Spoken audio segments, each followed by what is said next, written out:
Boa noite, meus irmãos. Mais uma vez estamos aqui.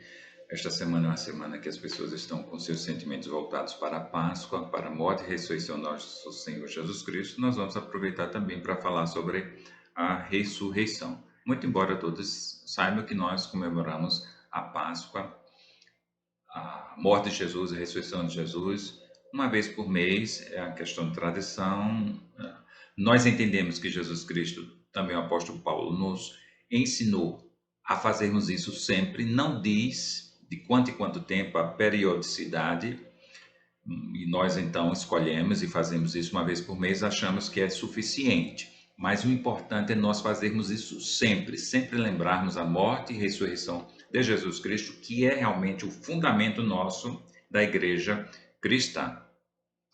Nós vamos ler um capítulo aqui, nós vamos ler na realidade uns versículos do capítulo 5 de 1 Coríntios. Você vai abrir sua Bíblia. Nós vamos ler na Bíblia, na linguagem de hoje, que é uma paráfrase, é mais fácil. Nós vamos fazer essa leitura, vamos orar e depois nós vamos partir para a ressurreição. Vamos nos dedicar à ressurreição de nosso Senhor Jesus Cristo. Abra aí sua Bíblia na primeira carta aos Coríntios, capítulo 5, a partir do versículo 6. Nos diz o seguinte: não está certo que vocês estejam orgulhosos. Vocês conhecem aquele ditado: um pouco de fermento fermenta toda a massa. Joguem fora o velho fermento do pecado para ficarem completamente puros. Aí vocês serão como massa nova e sem fermento, como vocês de fato já são. Porque a nossa festa da Páscoa está pronta.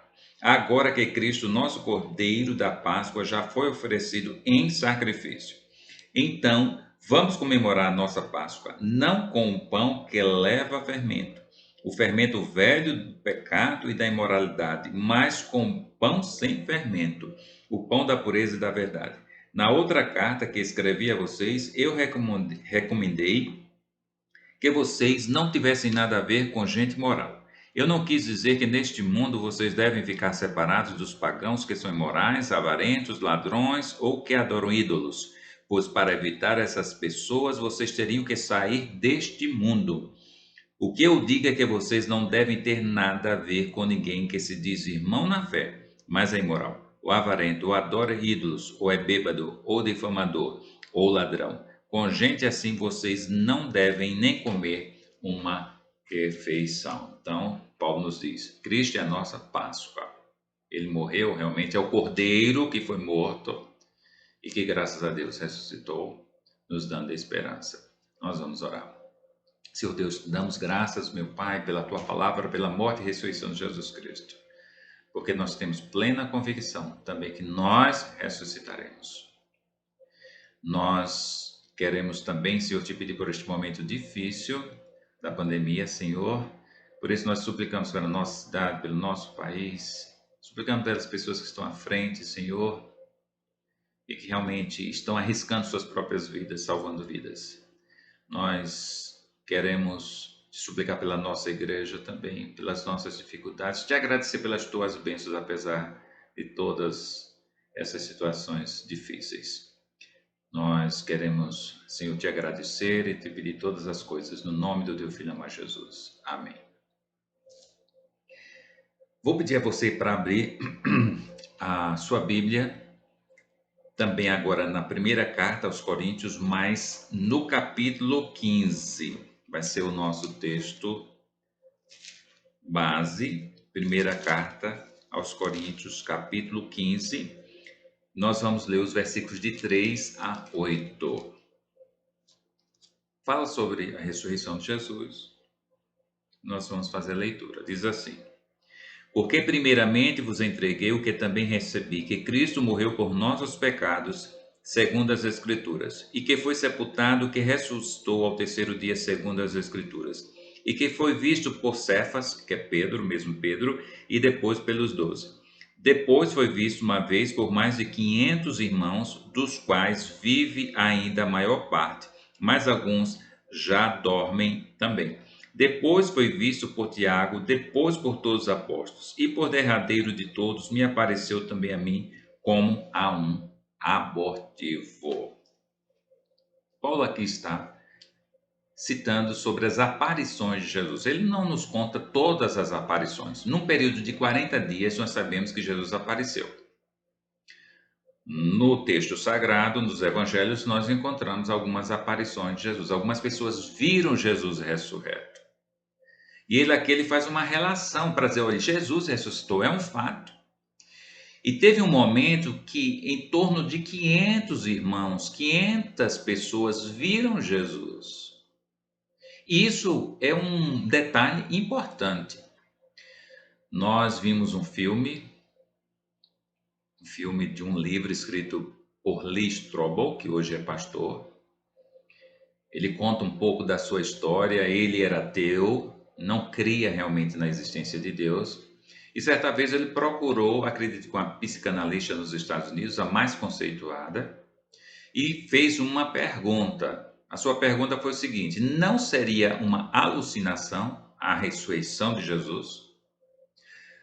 As pessoas não tiveram uma alucinação, e esta mulher, ela chega e diz para ele, olha, se 500 pessoas tiveram a mesma alucinação, então isso seria um milagre ainda maior do que a ressurreição de Jesus Cristo. Então, no conceito dela, na forma dela em pensar, responder essa resposta de Lee Strobel, ela disse, olha, é impossível 500 pessoas terem a mesma alucinação. Se isso pudesse ocorrer, então seria até um milagre maior do que a própria ressurreição de Jesus. Então, é um fato relevante, meus irmãos. O próprio apóstolo Paulo, ele é uma pessoa idônea. Nós podemos perceber a sua história. É uma história realmente incrível. Ele era um perseguidor, passou a realmente ser um cristão verdadeiro, autêntico. Ele se expôs. Quando ele escreveu essas cartas, hoje nós conhecemos a mente de Paulo. Nós sabemos quem é Paulo. É uma pessoa realmente totalmente confiável. Ele diz que teve uma experiência pessoal com Jesus Cristo. Não foi a pessoa que simplesmente disse, ouvi Jesus, Jesus ressuscitou. Mas nós temos muitas cartas aqui, ele falando de si, falando do que ele crê, totalmente coerente com o texto sagrado. Quando ele escreveu 1 aos Coríntios, era em torno mais ou menos 20 anos depois da morte de Jesus. E ele disse, olha, alguns irmãos que viram Jesus ressurreto já dormem, já morreram. É a forma de falar que do crente que morreu, mas que vai ressuscitar. Então ele disse, já dorme. Alguns já estão dormindo, mas outros estão vivos. Ou seja, eles podem confirmar o que eu estou dizendo. Meus irmãos, imagine 500 pessoas na cidade dizendo, eu vi Jesus ressurreto, outro, eu vi, contando para os seus parentes, para os seus filhos, para os seus vizinhos, eu vi, outros. É impossível realmente essas pessoas estarem mentindo. Diversas vezes Jesus apareceu e a última vez, diante de pessoas, ele subiu aos céus. Diz o texto que os anjos então falaram que Jesus iria voltar da mesma forma que ele estava subindo, se referindo à segunda vinda de nosso Senhor Jesus Cristo. Tudo de acordo com o texto sagrado do Antigo Testamento. Agora, sabemos que tanto a morte como a ressurreição de Jesus Cristo, tudo isso já está previsto pelas Escrituras Sagradas. A base da igreja primitiva era quem? Era o texto do Antigo Testamento. A única coisa escrita, vamos dizer assim, base para a igreja primitiva. Jesus utilizou, assim como os apóstolos utilizaram o Antigo Testamento. Então, nós temos alguns textos, ou vários textos, que se referem à ressurreição, tanto a morte como a ressurreição. É interessante que a cultura judaica, a cultura religiosa, os seus rituais, eles, em geral, falam sobre a morte e ressurreição de Jesus Cristo. As festas judaicas também falam sobre morte e ressurreição de Jesus Cristo, inclusive falam sobre a segunda vinda de Jesus Cristo. É um assunto complexo, é um assunto que você precisa realmente estudar com muito cuidado, não é coisa simples, mas é interessante como tudo, inclusive foi dado por Deus, né? Toda essa cultura, todas essas leis judaicas, esses rituais judaicos, tudo realmente foi entregue a Moisés, Moisés entregou ao povo, tudo de alguma forma se referia à pessoa de Jesus Cristo, a sua morte e ressurreição. Mas nós não vamos nos deter nisso. Nós vamos nos apegar a dois textos que nós encontramos, um em Salmos e outro em Oséias, que falam da ressurreição de Jesus. Eu queria que você abrisse sua Bíblia no Salmo 16, e o versículo 10. Salmo 16, e o versículo 10.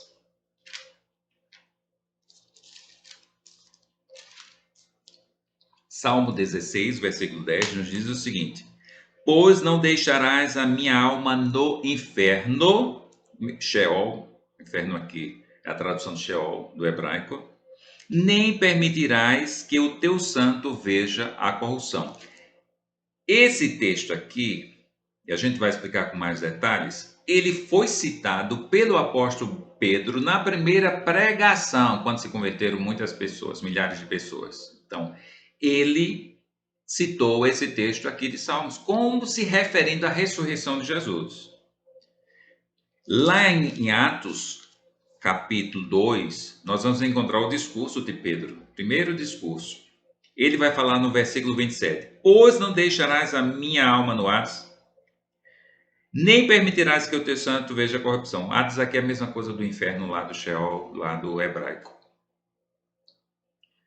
Ele citou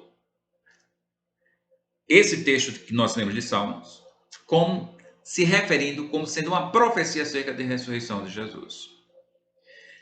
O apóstolo Pedro foi escolhido por Jesus, assim como os outros apóstolos, como aquele que iria liderar a igreja primitiva.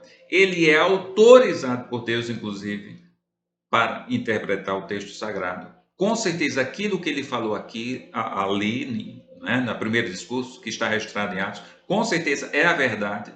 Quando ele se referiu a esse texto como sendo a ressurreição de Jesus Cristo, e nós vamos explicar.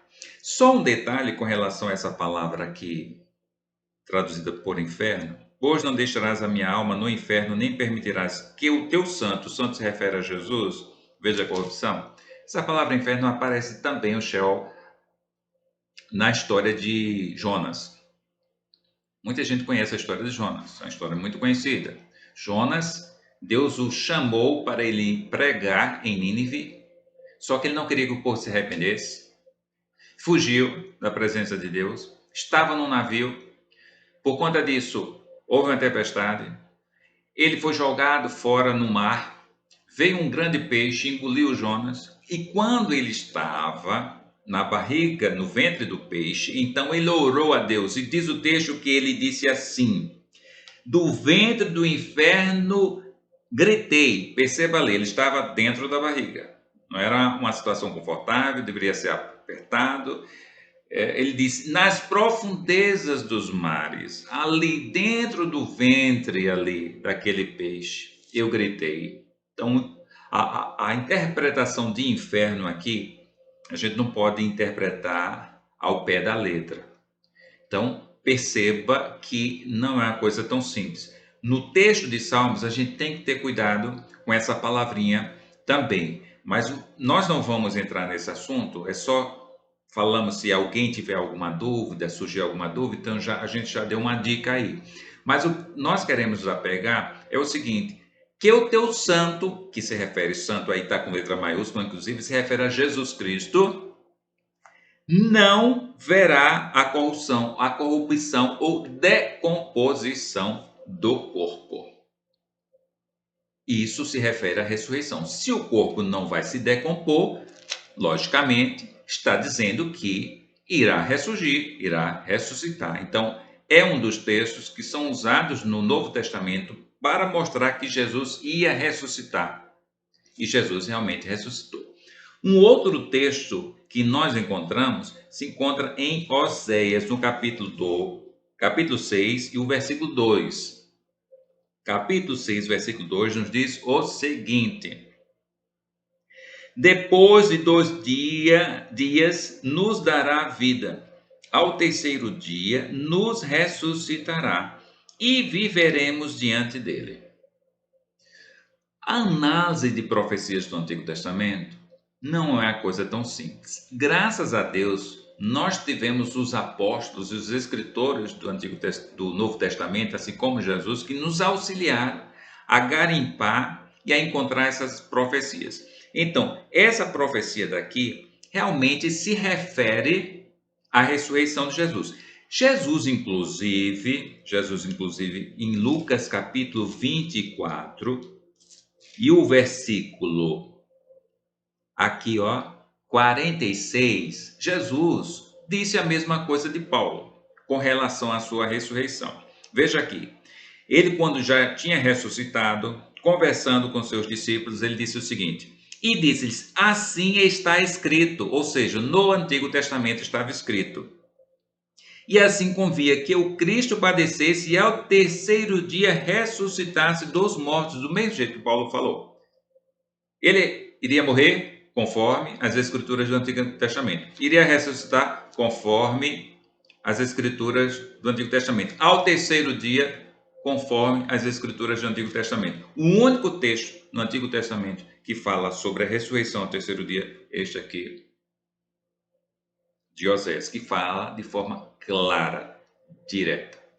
Nós levamos em conta também a interpretação dos primeiros cristãos piedosos da nossa era cristã, dos primeiros séculos. Nós tivemos vários teólogos, homens que pensaram, homens de Deus, e nós geralmente consideramos, nós analisamos o que eles pensaram. Isso é importante, não que tudo estivesse certo, mas como estavam mais próximos da igreja primitiva, é interessante como eles interpretaram determinados textos sagrados. E Jerônimo, um deles, que traduziu a Bíblia para o latim, então era um homem de muito conhecimento teológico, ele interpreta esse texto de Oséias capítulo 6, depois de 2 dias nos dará a vida, ao terceiro dia nos ressuscitará e viveremos diante dele, como sendo uma referência à ressurreição de Jesus. É uma coisa interessante e a gente vai verificar que aqui ainda vai um pouco mais além, porque o texto está na pessoa aqui, na primeira pessoa do plural, nós. Nos dará vida ao terceiro dia e nos ressuscitará. Logicamente, a gente poderia dizer, não, ia ser na terceira pessoa do singular. Ele terá vida, ou dará vida a ele, e ele ressuscitará. E aqui diz, não, nós. Nos dará vida e ao terceiro dia e nos ressuscitará. É interessante isso, sabe por quê? Porque a morte de Jesus, ela é vicária, ou seja, substitutiva. É isso que a Bíblia diz. Quem deveria morrer era eu, porque sou pecador. Quem deveria morrer era você, porque você é uma pessoa pecadora. Jesus morreu em meu lugar e em seu lugar, morreu no lugar de todo mundo. E Paulo vai dizer o seguinte: se ele morrer em meu lugar, então considere-se morto com ele. Então Paulo diz: nós morremos com Cristo e nós ressuscitamos com Cristo. Então perceba que essa ideia aí é de morte conjunta. Eu morri com Cristo e eu ressuscitei com Cristo. E é isso que o texto de Oséias está dizendo. Nos dará vida ao terceiro dia e nos ressuscitará. Então pense a sua vida como sendo você junto de Jesus, morrendo com Jesus e depois ressuscitando com Jesus. Nós já falamos aqui sobre a questão quando Jesus disse assim: tome a minha cruz, a sua cruz, aliás, me siga. E nós já explicamos isso já com mais detalhes. O que Jesus diz: para ser seu discípulo eu preciso tomar a minha cruz. Ou seja, Jesus não tomou a sua cruz, não andou, né? A via dolorosa, que tem uma música tal, e depois foi crucificado. Então está dizendo: você quer ser meu discípulo, precisa pegar a sua cruz, andar comigo ao meu lado e ser crucificado ao meu lado. Então a ideia é que nós fomos crucificados com Jesus, morremos com Jesus e também, logicamente, ressuscitamos com ele. O crente que crê verdadeiramente em Cristo pode se considerar ressuscitado, ressurreto com o nosso Senhor Jesus Cristo. Nós vamos encontrar isso em Romanos. Vejamos aí, Romanos capítulo 6 vai nos dizer isso. Abra sua Bíblia também, Romanos capítulo 6, os versículos 4, 5 e 8. Diz assim: de sorte que fomos sepultados com ele pelo batismo na morte, para que, como Cristo ressuscitou dos mortos, pela glória do Pai, assim andemos nós também em novidade de vida. Porque se fomos plantados juntamente com Ele na semelhança da sua morte, ou seja, se nós formos também sepultados com Ele na sua morte, também o seremos na da sua ressurreição. No versículo 8. Ora, se já morremos com Cristo, cremos que também com Ele viveremos. É a ideia do batismo cristão. Nós batizamos por imersão, que o batismo, o próprio nome grego, significa imersão, que dá a ideia seguinte, de sepultamento depois de ressurreição. Quem crê em Cristo Salvador, como seu Salvador e Senhor, morre com Cristo e ressuscita com Cristo. É claro que nós haveremos de ressuscitar quando Cristo voltar, sua segunda vinda. Isso é claro. Mas é uma coisa tão certa, que Paulo já nos ensina a dizer o seguinte: diga que você já ressuscitou. Diga que você já morreu e já ressuscitou, porque é algo que não tem mais volta. Aquele que crê em Jesus Cristo recebe o Espírito Santo e então ressuscita para a vida eterna. Nós falamos de duas profecias que falam com certa clareza da ressurreição de Jesus. Mas tem um outro detalhe que eu vou até falar sobre a questão da cultura judaica, da cultura da Páscoa, que eram os pães sem fermento, os pães asmos, que é interessante a gente fazer essa referência. Os pães sem fermento, eles não inchavam. O fermento, todo mundo sabe, quando se coloca no bolo, coloca num pão, ele incha. E isso tem a ver também com o aspecto da ressurreição de Jesus. Isso também é uma parte da cultura da festa judaica da Páscoa que remete à ressurreição de nosso Senhor Jesus Cristo. Como isso se dá? Então a gente vai explicar alguma coisa. É interessante quando nós vamos ler sobre o que acontece após a morte com o corpo do defunto, não é? O que é que acontece? Nós vamos ver algumas fases interessantes, algumas coisas interessantes. Então, realmente, dizem que quando você morre, o seu cérebro, poucos minutos depois, já começa a se decompor. Mas os órgãos internos, mesmo, eles se decompõem a partir de 24 horas, ou seja, depois de um dia, até 72 horas. E que, externamente, as células da nossa pele, elas ficam vivas até mais de 24 horas, ou seja, elas passam vivas mais de 24 horas.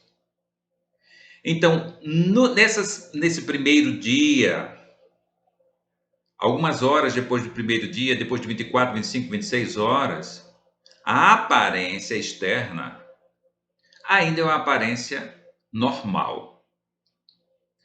O corpo ele começa a se decompor também de dentro para fora. E é interessante isso, porque outro detalhe é que o corpo, depois de 3 dias, após 3 dias, ele incha. Incha tanto que pode até dobrar de tamanho. Então, a gente percebe aqui que externamente, o corpo, você vê que ainda permanece intacto até praticamente 3 dias.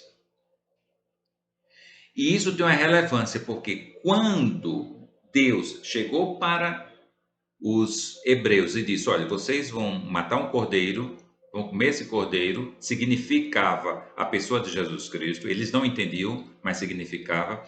O pão vocês vão comer sem fermento, isso indicava, o pão, que Jesus não ia chegar a inchar. Entendemos completamente disso. Ou seja, ele não ia passar de 3 dias sepultado, morto. Porque esse processo de inchamento do corpo só é após 3 dias. Então, isso já vai nos dando uma ideia das profecias.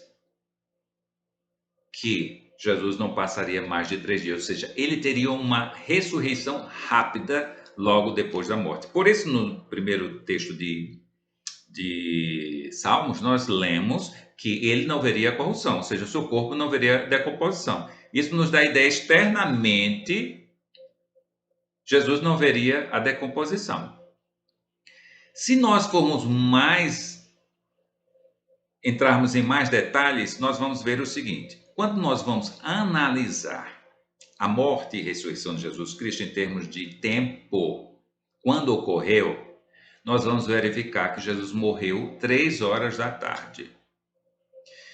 Lembrando só, para quem não se lembra ainda, que o dia judaico, hebraico dos hebreus era de 6 horas da tarde a 6 horas da tarde. Então, quando dava 6 horas da tarde, já começava o outro dia. Começava assim de noite. Para a gente é estranho, porque a gente começa meia-noite.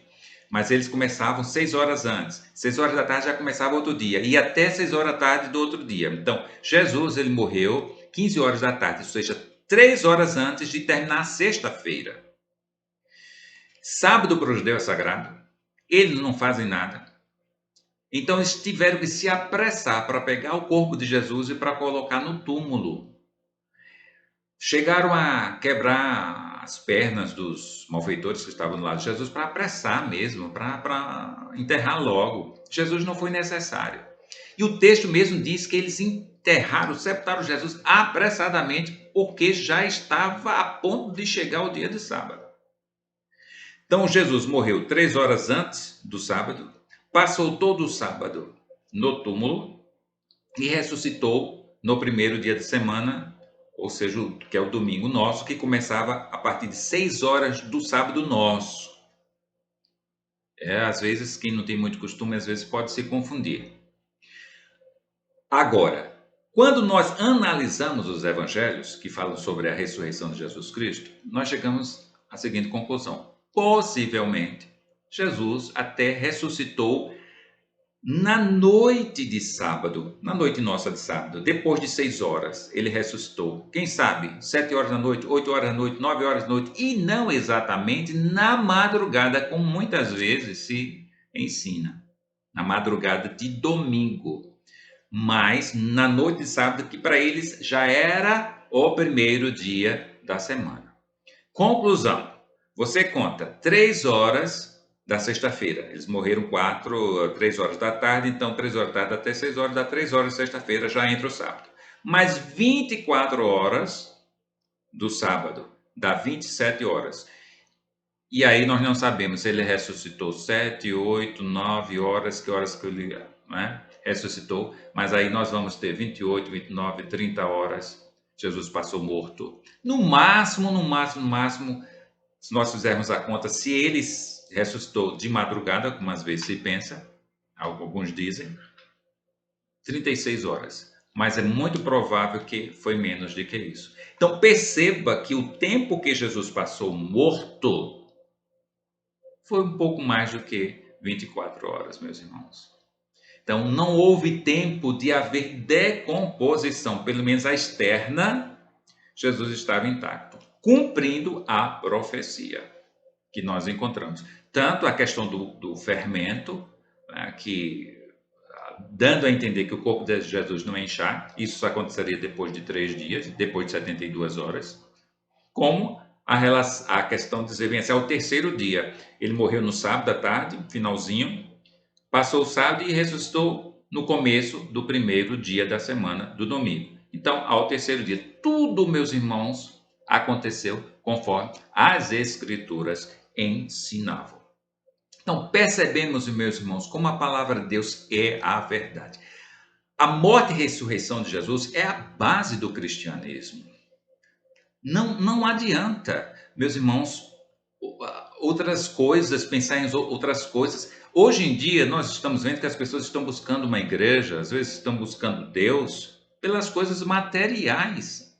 Mas Paulo diz que nós somos os mais miseráveis de todos os homens. Nós encontramos lá em 1 Coríntios. Se por acaso somos mais miseráveis, se por acaso nós pensamos em Cristo só pelas coisas deste mundo, Não tem sentido, meus irmãos, não tem sentido.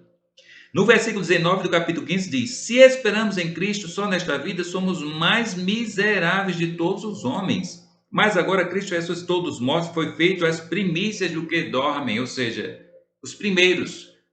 Jesus foi o primeiro a ressuscitar. Depois nós, que cremos nele, haveremos de ressuscitar. É incomum a gente às vezes ver nas igrejas as pessoas alguém perdeu o emprego, aí chega na igreja, vou pedir orar para que eu queria emprego, ou atrás de cura, quero ser curado, mas a vida eterna, a ressurreição, não estão nem aí nem chegando. Falta fé, falta crer na palavra de Deus. Às vezes tenta de tudo. Vai na igreja, depois vai no Pai de Santo, vai em outro lugar. O negócio é resolver seu problema aqui da terra. Mas, meus irmãos, precisamos compreender que o mais importante das Escrituras Sagradas é a ressurreição. Cristo realmente nos deu esta esperança, meus irmãos. Nós vemos que no próprio capítulo 15, lá no versículo 55, diz: onde está, ó morte, o teu aguilhão, o teu poder?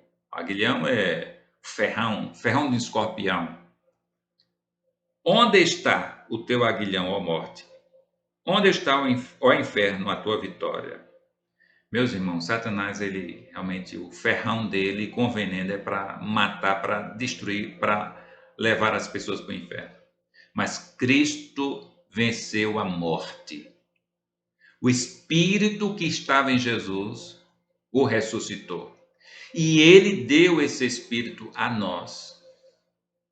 Então, é o mesmo poder. O poder que ressuscitou Jesus está em nós e nós vamos ressuscitar. Então, a palavra de Deus ela é clara em dizer que no último dia, no dia preparado por Deus, no dia da ira de Deus, Jesus Cristo virá com todos os seus anjos. E os que morreram em Cristo, está lá em Tessalonicenses, quem morreu crendo em Jesus Cristo vai ressuscitar e vai ter os seus corpos transformados. Não vamos mais pecar, porque vai haver uma transformação do corpo. E aqueles que estiverem vivos vão ter seus corpos transformados também. E todos encontrarão Jesus nos ares. Nós habitaremos eternamente com ele. É claro que Jesus subiu aos céus, Jesus desceu dos céus. Os céus representam a casa de Deus, mas claro que a casa de Deus é fora deste mundo. Esse universo é material, vai ser destruído. Esse céu, né, a gente vendo Jesus subir, é uma metáfora da casa de Deus, porque realmente a luz habita no céu, né? Luz significa conhecimento, Deus é de cima, não é de baixo, mas tudo isso é uma metáfora, um simbolismo. O céu é algo muito mais excelente, né? A casa de Deus é muito mais excelente do que as coisas que nós temos neste universo. Então, que você creia na palavra de Deus, que você realmente valorize a morte e a ressurreição de Jesus Cristo, que é a coisa mais importante. Quem nos salva é a morte do nosso Senhor Jesus Cristo. Quem nos dá esperança é a ressurreição de nosso Senhor Jesus Cristo. Você tem essa confiança. A morte não tem mais poder sobre aquele que crê em Jesus Cristo. Que Deus abençoe a sua vida.